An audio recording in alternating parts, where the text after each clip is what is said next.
ஒரு காலத்தில் பாண்டிய மன்னர் ஒருவர் வாழ்ந்து வந்திருக்கிறாரு. அவர் ஒரு தீவிர சிவபக்தராகவும் இருந்திருக்கிறாரு. அவர் ஒரு நாள் காட்டுக்கு வேட்டைக்கு போகிறார். அங்கே ஒரு மானை பார்த்து அம்பை ஓடுறாரு. ஆனால் அந்த மான் தப்பிச்சு ஓடிடுது.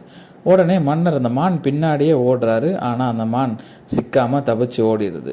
அதனால் கிளைப்படைந்த மன்னர் அப்படியே ஒரு மரத்தடியில் உட்கார்றாரு. உடனே அதை பார்த்த அமைச்சர், கொஞ்சம் சாப்பிடுங்க, நீங்கள் ரொம்ப கிளைப்பாக இருக்கீங்க அப்படின்னு சொல்கிறார். ஆனால் மன்னர் ஒரு தீவிர சிவபக்தர். தினமும் சிவ பூஜை செய்யாமல் சாப்பிட மாட்டேன் அப்படின்னு உறுதியாக இருக்கார். பசியின் காரணமாக லேசாக மயக்கம் அடைகிறார் மன்னர். இதை பார்த்த அமைச்சர் பதட்டமாயிறார்.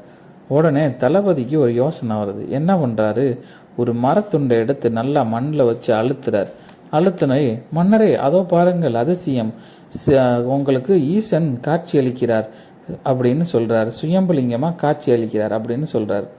உடனே மன்னர் அந்த சுயம்புலிங்கத்தை பார்த்து பிரார்த்தனை பண்ணிட்டு சாப்பிட ஆரம்பிச்சிடார். சகஜ நிலைக்கு வந்த மன்னர் உடனே அந்த சுயம்புலிங்கம் பக்கத்தில் போய் பார்க்குறாரு. அவருக்கு ஒரு அதிர்ச்சி காத்திருக்கு. இது என்ன மரத்துண்டு மாதிரில இருக்குது அப்படின்னு சொல்கிறார். உடனே பக்கத்தில் நல்லா போய் பார்க்குறாரு. அது மரத்துண்டாக தான் இருந்திருக்கு.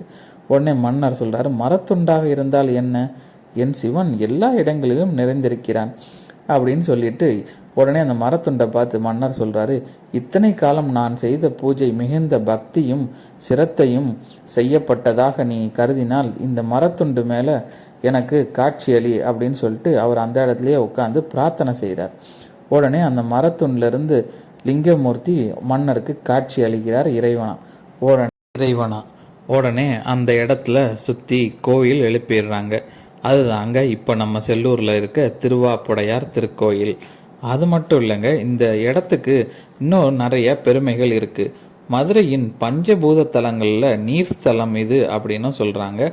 அது மட்டும் இல்லாமல் மதுரையில் சம்பந்தர் பெருமான் பாடிய 2வது தலம் அப்படின்னு சொல்கிறாங்க.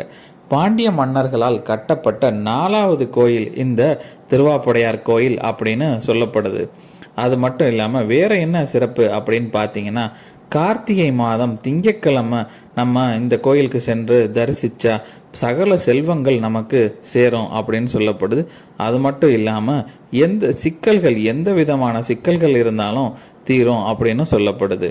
இதுதாங்க இந்த கோயிலுடைய சிறப்பு மற்றும் வரலாறு.